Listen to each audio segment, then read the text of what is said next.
Assalamualaikum warahmatullahi wabarakatuh. Perkenalkan, kami dari kelompok 4 yang beranggotakan Widya Novitasari dan Dian Triani. Pada video kali ini kita akan membahas tentang perkembangan kurikulum yang ada di Indonesia untuk memenuhi tugas mata kuliah perkembangan dan telaah kurikulum yang diampu oleh Ibu Desti Putri Hanifah MPD.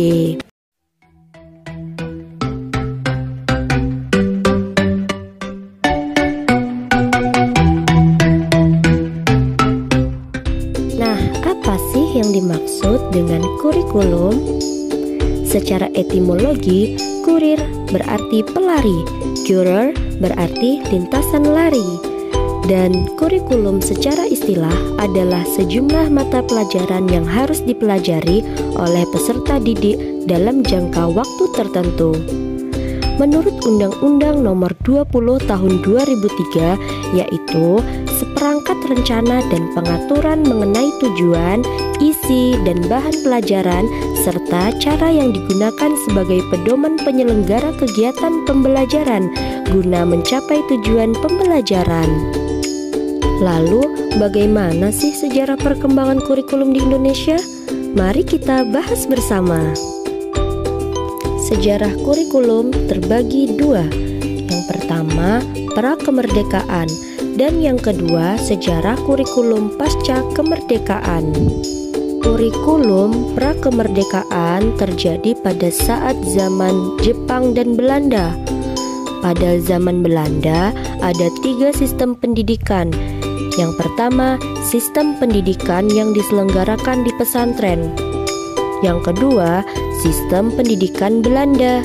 Dan yang ketiga, sistem pendidikan yang dikembangkan oleh tokoh-tokoh pendidikan. Ada Kiai Haji Ahmad Dahlan yang mengembangkan Muhammadiyah, dan ada Ki Hajar Dewantara yang mengembangkan Taman Siswa.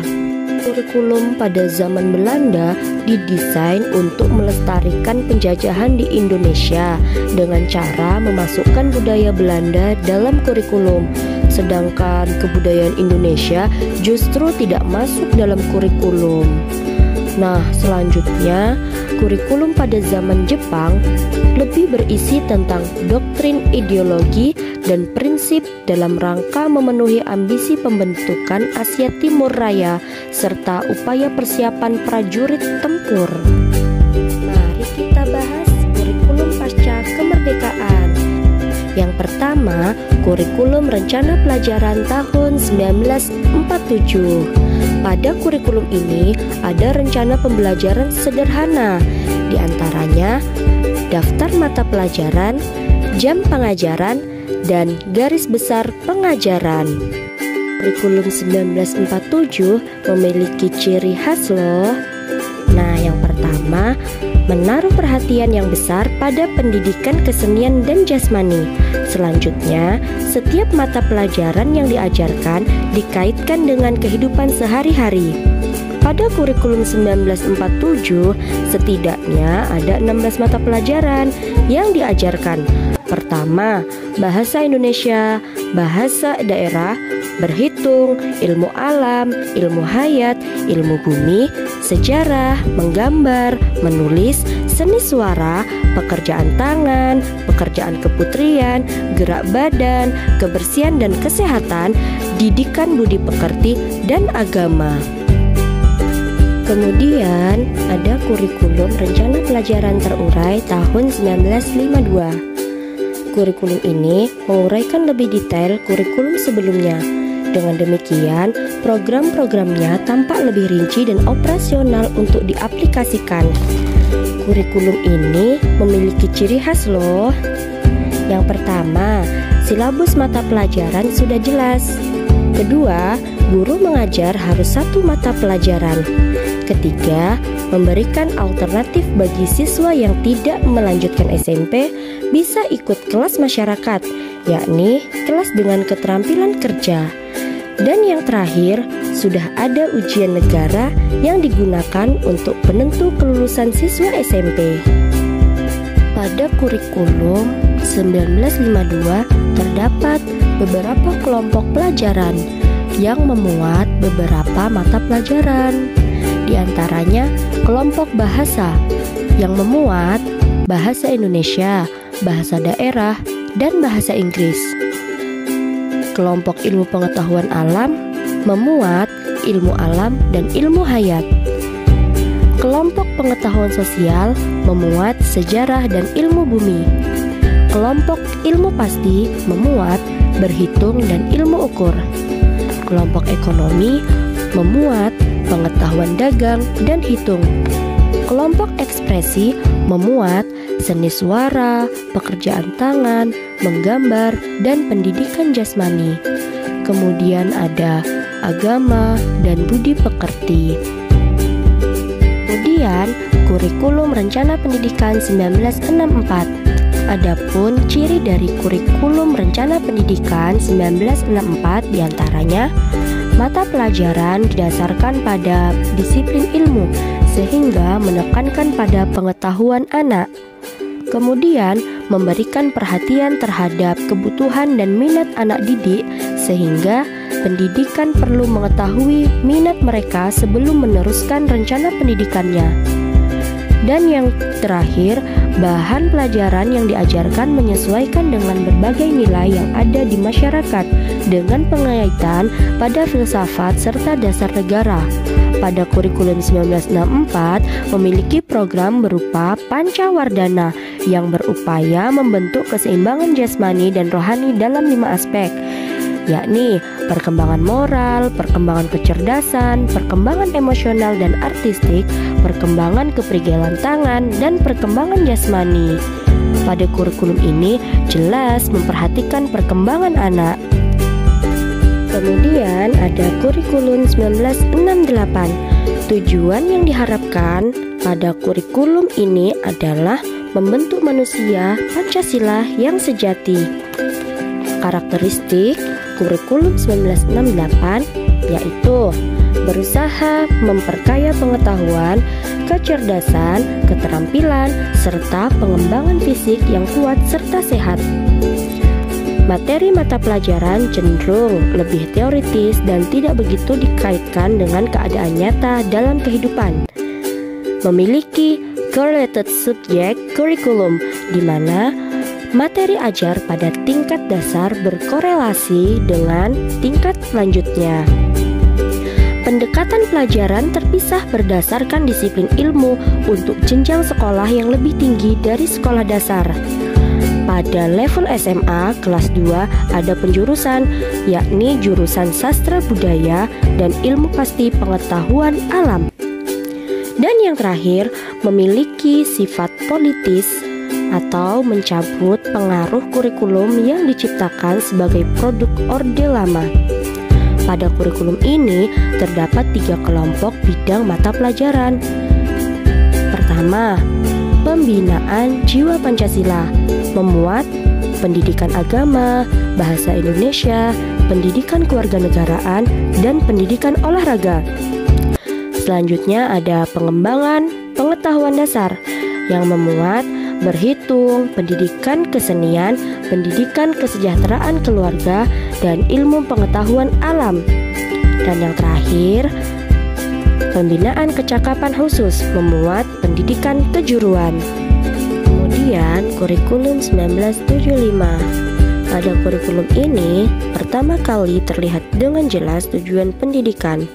Kurikulum 1975 dimaksudkan untuk mencapai tujuan pendidikan sekolah yang secara umum mengharapkan lulusannya memiliki sifat-sifat dasar sebagai warga negara yang baik, sehat jasmani dan rohani, memiliki pengetahuan, keterampilan, dan sikap dasar yang diperlukan untuk melanjutkan pelajaran, bekerja di masyarakat, serta mengembangkan diri sesuai asas pendidikan hidup. Kurikulum 1984. Kurikulum ini merupakan penyempurnaan dari kurikulum 1975. Hal yang menonjol dalam pelaksanaan kurikulum ini adalah adanya cara belajar siswa aktif dan sistem spiral. Dalam proses belajar mengajar, siswa akan lebih dilibatkan. Pusat pembelajaran mulai bergeser dari teacher oriented ke student oriented. Pada kurikulum 1984, semakin tinggi jenjang pendidikan, maka materi yang diberikan akan semakin dalam dan detail. Adapun ciri umum kurikulum 1984 yakni berorientasi pada tujuan instruksional, pendekatan pengajaran berpusat pada anak didik melalui cara belajar siswa aktif. Materi pelajaran dikemas dengan menggunakan pendekatan spiral, menanamkan pengertian terlebih dahulu sebelum diberikan latihan, serta menggunakan pendekatan keterampilan proses. Kemudian ada kurikulum 1994. Dimulai pada tahun 1994-1995, kurikulum 1994 diberlakukan untuk kelas 1 dan 4 SD, kelas 1 SMP, dan kelas 1 SMA. Dengan demikian, dalam jangka waktu yang sudah ditentukan, seluruh kurikulum 1994 telah dilaksanakan. Karakteristik kurikulum ini yakni kurikulum bersifat objective based curriculum, menggunakan sistem catur wulan. Pelajaran di sekolah lebih menekankan materi yang cukup padat. Kurikulum 1994 bersifat populis, yaitu memberlakukan satu sistem kurikulum untuk semua siswa di seluruh Indonesia.